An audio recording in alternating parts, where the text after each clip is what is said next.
To prepare the tripod for use, first remove the strap from the lower end of the tripod and put it where you can find it at a later time. Then pull the hairpin clip out of the adjustment pin and extend the leg to the full length, and you'll notice that there are letters on the side of the leg. That letter should be directly below the upper tube when you insert the pin. Then all you have to do is rotate the lower tube and the pin will go in without having to look at each hole in order to put the pins in.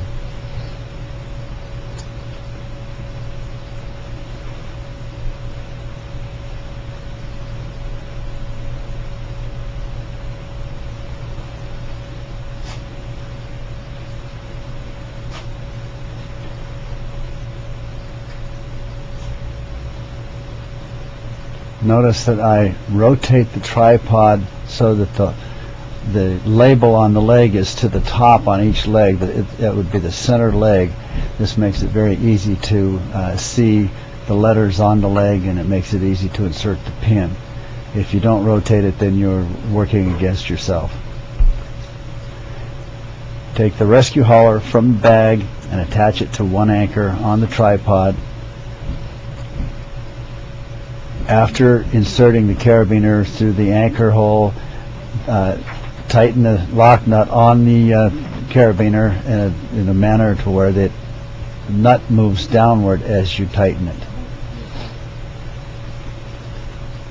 Then one person can lift the head end of the stretcher while another person keeps that center leg from dragging on the ground when you try to tip the tripod up. Then you can pull the legs out to their full extension. At that point, the feet on the tripod will be approximately 8 feet apart. Reach up and take the lower carabiner that's attached to the lower pulley, pull it down where you can handle it, and lower the pulley down to the point where the victim is going to be placed onto this tripod. To collapse this tripod and have it ready for the next use, using 2 men as we are right now, just lay the tripod down, have the legs fairly close together, remove the rescue hauler,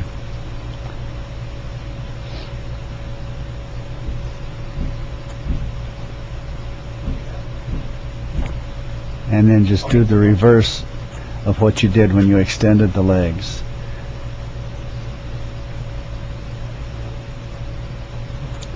Pull the pin out of the leg that's in the center and move the leg all the way into hole L, which is the lowest on the leg. And once again, you can tell if the holes are lined up because the letter on the outside of the leg, the letter L, would be just below the upper tube. Then you rotate it a little bit and the pin goes right in, and then you put your hairpin key in into the pin so that it won't come out. Always work on the center leg because you can always see the letters. They're right on top. It's quicker to do it with one person the way it's shown here right now than it is to have 2 or 3 people trying to put the pins in at the same time. One person can do this job more efficiently and easier.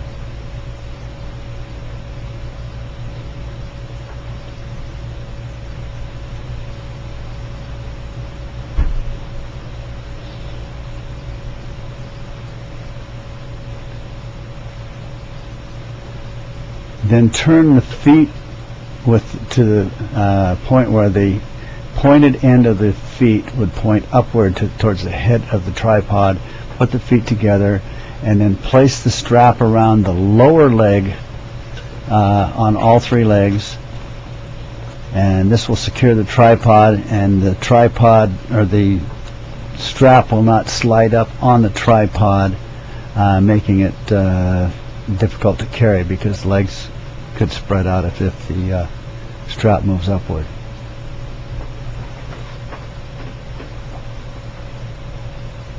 And hold the strap by the upper leg and then pull on it, and it gets it nice and tight. An alternate method would be to use 3 people to raise the tripod, 1 on each leg. So you set it up at the lowest point,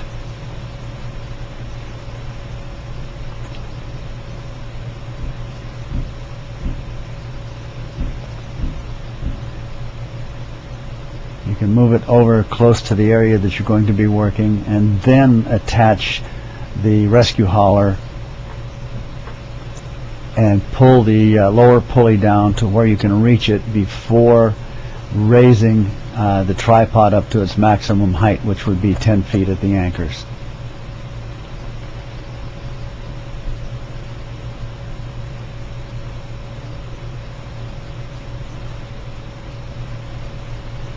One person on each leg will pull the pin out of the legs, and together they'll lift the tripod up to the desired height.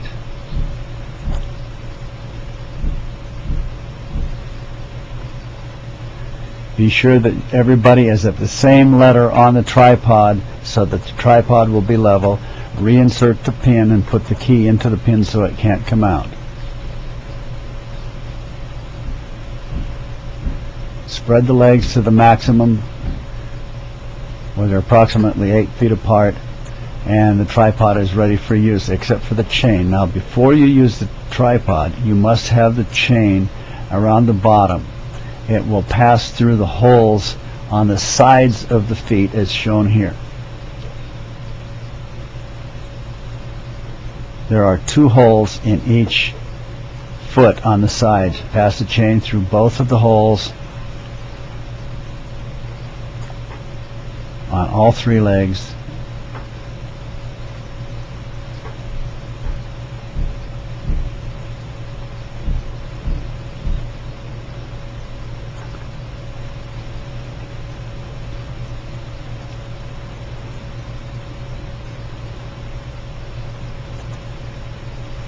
And then you fasten the chain ends together with the screw length that's supplied.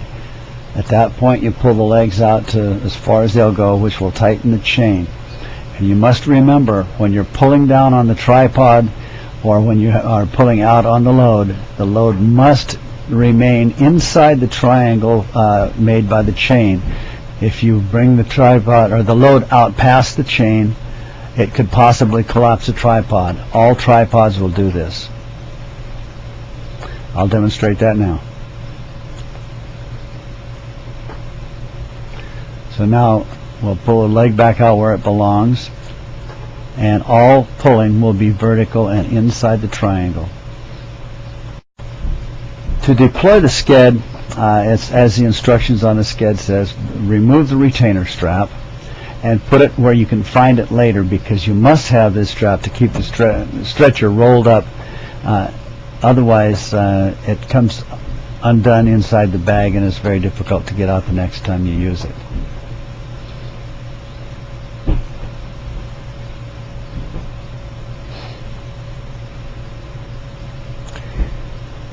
Now remember that plastics have a memory. They're like a spring. They want to roll back up after you unroll them. So to solve this problem, reach down underneath the roll, lift up on it until the roll is out to the full length, then reverse roll the head end, and if you're short, walk up on a stretcher and take up a little, make it a little shorter, and hold the stretcher as high as you can, 1 foot on the stretcher, 1 foot out to the side, reach around the stretcher and fold it over your arm, and then reverse roll it against your body. This will make it lay flat. Do the same thing on the foot end of the stretcher, and you will not have to struggle with the stretcher anymore.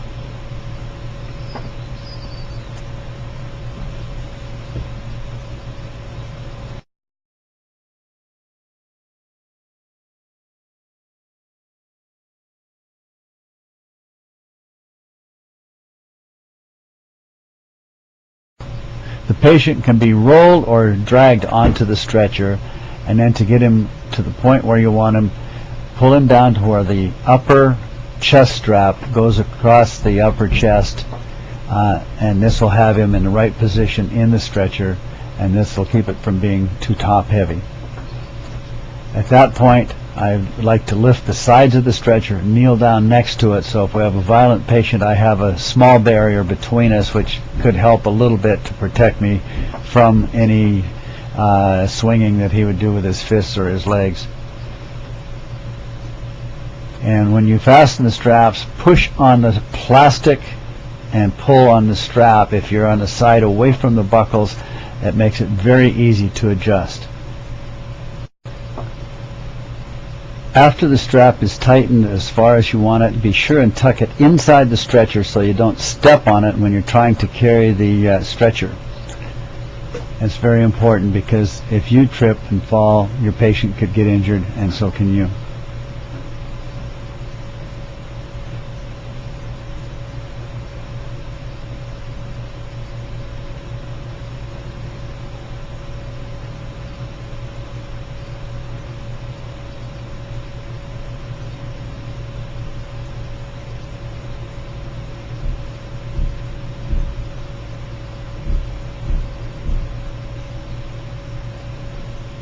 To secure the foot end, pull it up and put your foot behind it, and that holds it in position when you're trying to fasten the lower foot end straps. Bring the foot end strap from the inside of the stretcher outward through the lower unused grommet, then back to the buckle that's on the strap right at the foot end.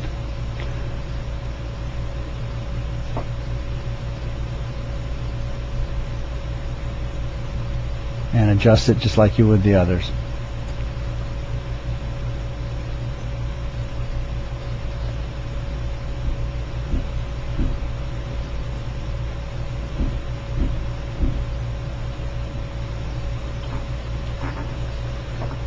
Notice the space below the patient's heels.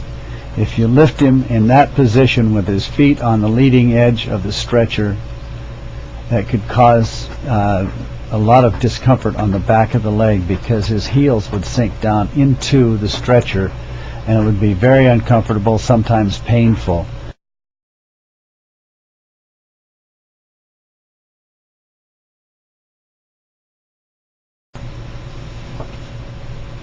Loosen the foot end straps and pull the foot end down so that you'll have some room below the feet. Take all of the equipment that you don't need on the rescue and place it inside the bag. Put the lid down inside the bag and roll the bag up with the straps on the inside. This way you don't lose anything. You take it all with you when the patient is raised up out of the hole. Place the bag below the patient's heels.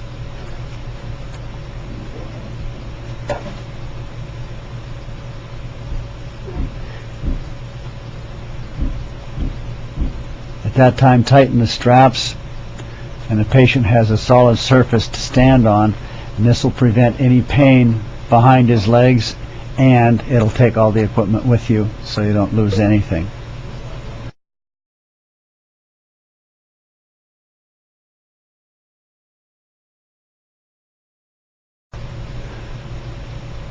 Normally when we rig this stretcher for a vertical lift, we'll start the rope through the top end of the sked, and that is done if you have enough room for one or two people to stand the sked up on the ends and you can do the lifting. In this case, we'll simulate that there isn't enough room for two people to get in there, and you don't have room to stand the thing up by yourself. So what we'll do is we'll pass the rope through the grommets in the shoulder area, and we'll pull it down to where the knot is level with the top end of the sked. Just lay it over the top end, make sure that it's in the center, then pass the rope down through the handles, through the two grommets in the waist area or by the thighs,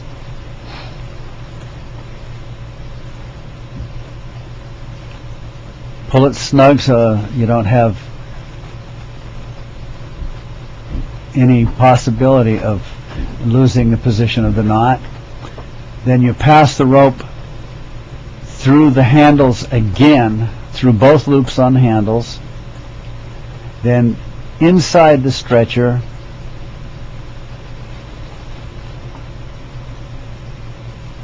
And down next to the feet, by the patient's heels, there's another grommet at the bottom. You pass the rope outward through the grommet.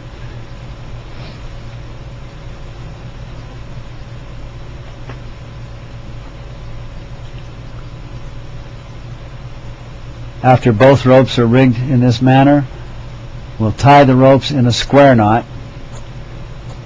Be sure the rope is underneath the stretcher. So you tie your square knot, and all this does is bring the ends of the rope together so there's a sling for the patient to stand in. At that point, you insert the rope through the carrying handles from the outside inward. Be sure the rope comes up next to the feet, over the foot end of the stretcher. And at that point, you tie another square knot. But in this case, it has to be safetied off with the overhand knot on each end.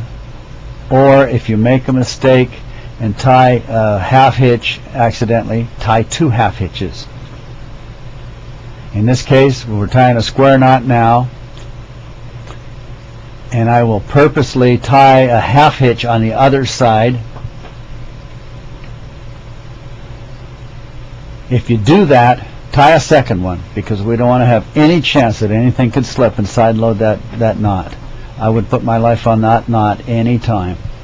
An alternate knot would be a double fisherman's, which we won't show here.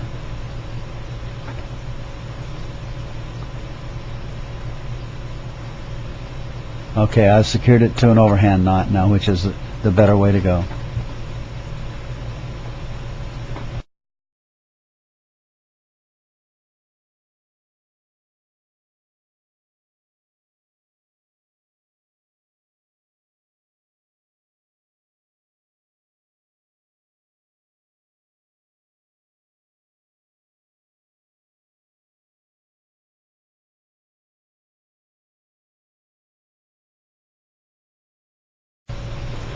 We'll simulate that we're in the confined space. So what Andy's going to do, he's going to slide the stretcher over underneath the hole.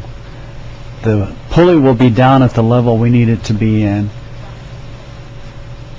The carabiner at the bottom of the end of the pulley will be clipped into the lifting bridle of the sked. And you must be sure that the straps on the sked are secure enough or tight enough around the patient that when you lift it, it doesn't collapse the sked. You'll notice when you lift it now, the sked will not collapse. It'll work very, very nicely. And you raise your patient. Notice how I'm using my arms to pull the rope. There's a better method. I'll show you that now.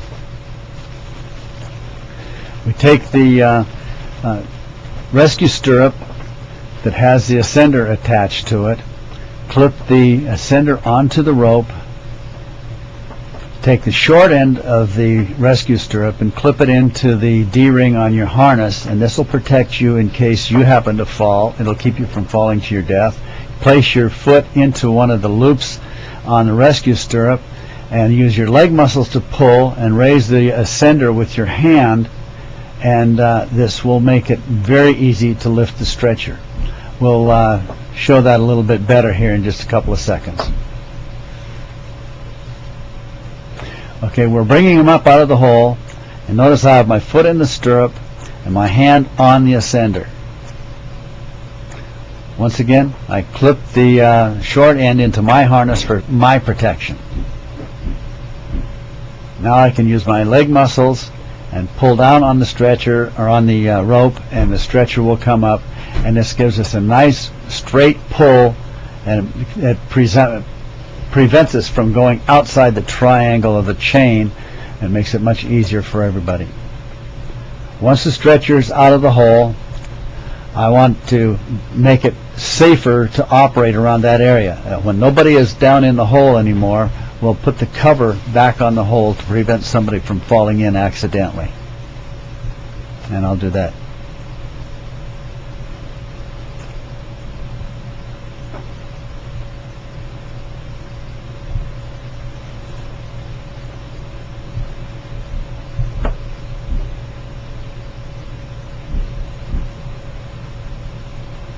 If the patient is very urgent, we would probably not take the time to cover the hole, but if it is not critical as far as time is concerned, take the time to cover the hole. It just makes it safer for you. Now, lift the stretcher and pull it out towards the edge of the triangle, and we'll lower the stretcher to where the patient can be laying on the ground. Once we have it lower, we can pull the foot end of the stretcher outside the chain, because the most of the weight of the patient is in the chest area, and if we are very careful, we can lower this down and never cause any tipping of the tripod. And before you pull on the cord to release the cam, pull down on the rope on the ascender, then pull the cord, and that releases the teeth from the rope. Otherwise, you'll damage your rope.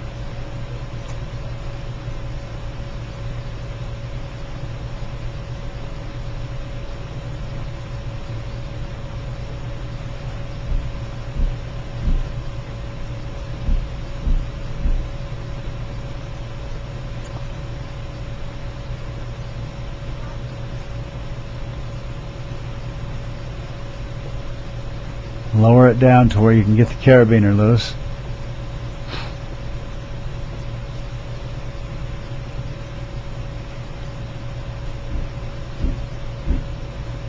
Disconnect it. And at that point, we're going to free up the handle end of the drag strap so that we can use it, because we no longer need it to hold the head end over the patient. Lay the rope across the patient's chest, and then one or two people can drag the stretcher over to a gurney or to an ambulance or whatever you're using for transport. We've attached a safe working load chart to the leg of the tripod, and if you notice, there are 4 columns. In the first column there are letters A through F. These are the hole positions that correspond with the letters on the outside of the lower leg. On the third column you'll see numbers 119 and down. That is the height of the tripod in inches. We're approximately 10 feet at 119 inches, and that proof load was 5,280 pounds. In the fourth column, we've taken 10% of the proof load for your safe working load, so you have a safe working load of 528 pounds. If you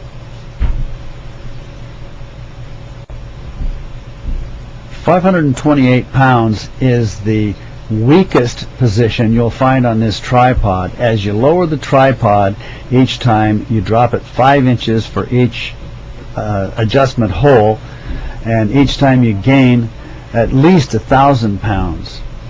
So each time 10% of that is taken for your safe working load. When you get down to 8 feet high at hole F, the proof load is 9,500 pounds, and you have a 950 pound safe working load. You can put 2 people on the tripod as long as you do not exceed the safe working load. Before you collapse the tripod, remove the pencil ascender that has the rescue stirrup attached to it,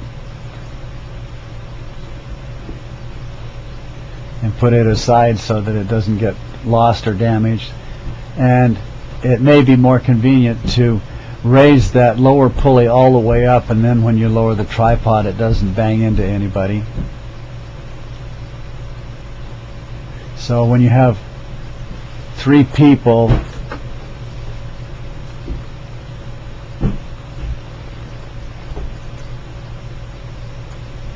each person will take one leg. They'll move the legs inward, disconnect the chain,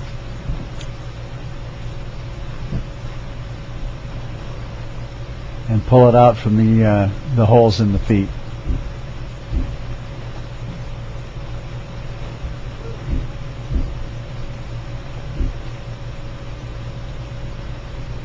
If you pull it slowly, then the links don't get crossed on the outside of the hole, and you don't struggle with it.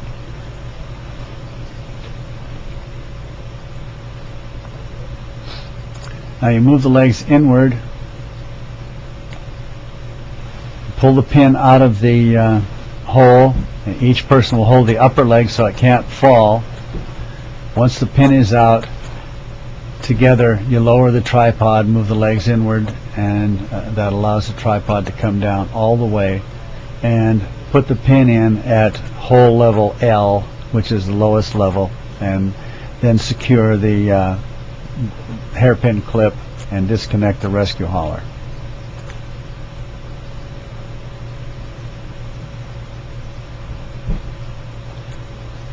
At that time, lay the tripod down,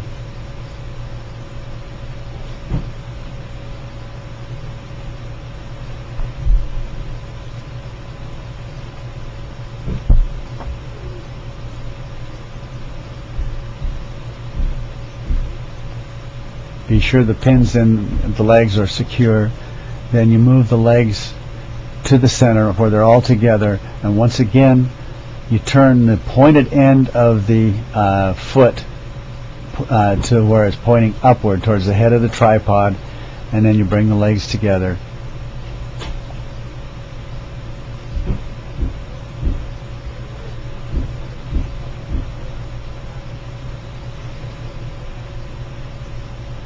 And like I said before, if you put the retainer strap around the lower leg rather than the upper, and it's below that rubber O-ring, it'll never slide up on the tripod, because if it slides up on the tripod when you're trying to carry it, the legs spread and it makes it very difficult to carry. But by using this method, you'll never have a problem.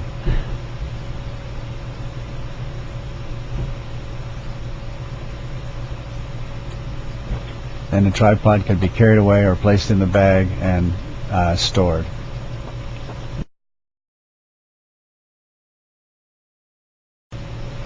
Next thing we want to do is put the stretcher away. And if you follow this procedure when you're rolling it up, you'll never have any problem. First of all, lay the strap down on the ground with the inside of the buckle facing upward, and then lay the stretcher foot end over the strap. The two straps at the foot end, don't try to put those in as you're rolling it up. And notice the head end is curled up. I want to be sure that that is flat before you start rolling it, because the next time you use it, you won't be able to reverse roll the stretcher. So adjust those straps down to where the head end will lay flat on the ground. To roll a sked small enough to get it into the bag, it's easier with your bare hands because your hands have a little bit of moisture. It makes it easier to hold the sked. Roll it up as tight as you can get it. When you get a little bit of a roll started, put your knee on it, and your knee will keep it from coming open and getting bigger on you. And then use your knee to assist you in rolling it up. And then take each strap and place it between the flat part of the stretcher and a roll, and roll a stretcher right over the strap. That keeps the straps nice and flat and easy to use for the next time. So just keep on rolling. Do the same thing with each strap.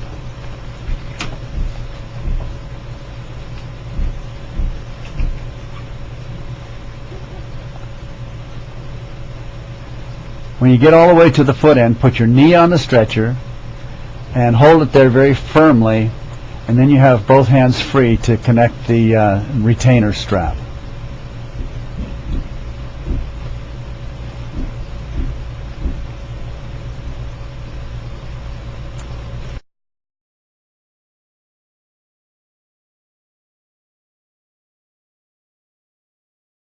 Take the handle on the side where there are no buckles and shake it so the drag handle will come out of the other end where the buckles are. That's the last thing you want to put into the bag. If it gets down inside the bag first, then it prevents the stretcher from going all the way down in the bag. Then you tuck all of the straps into the stretcher except for the drag strap. Okay, at this point, we'll tuck all the handles in and we'll put the stretcher into the bag.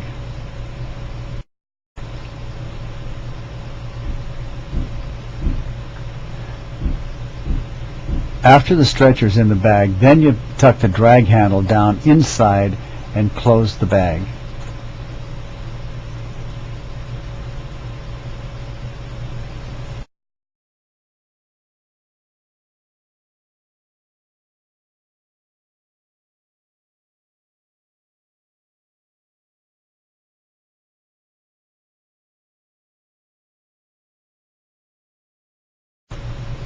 The next thing we want to do is put the rescue hauler away. The easiest way to do that is sit down on the ground and take the handles from the bag, one on each side, and put them one on each knee. This holds the bag open and it makes it very easy to stuff the rope down inside. And this is the only way you put the rope into the bag, because if you try to coil it into the bag, it's going to tangle the next time you take it out. This way it'll come out tangle free every time. After you get all the rope into the bag, then you place the rescue hauler on top of the rope and close the bag. Now if there's a pocket on the outside of the bag, you put the rescue hauler into the pocket. I like to keep everything together, so I'll put the rescue stirrup and the ascender together in the bag with the rescue hauler. That way the whole kit is complete. And just close the drawstring and the bag is ready to be stored. Stowing the chain is very simple. One person can hold the bag and another person can just drop the chain down into the bag. In the same method, we put the rope into the other bag.